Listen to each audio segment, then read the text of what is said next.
And one thing, there is two kids that really personally asking me for Bible. Oh, I'm good. And and they have a video, I think, because I'm going that to to send to Charles. I told them that okay, ask Daddy Charles to for you to have a Bible.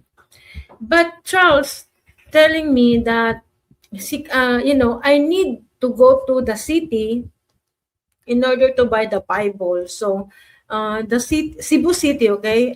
Cebu, if I'm going to Cebu, it takes time to go there.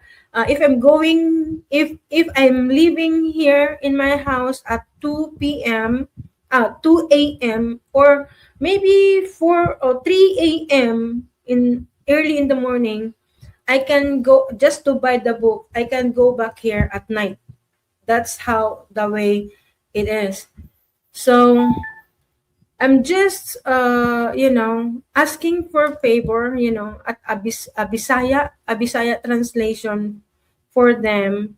I'm saving little by little for the Bible for the kids that I able to go to the city to buy, and like that, a Bible, because I don't have Bible for them.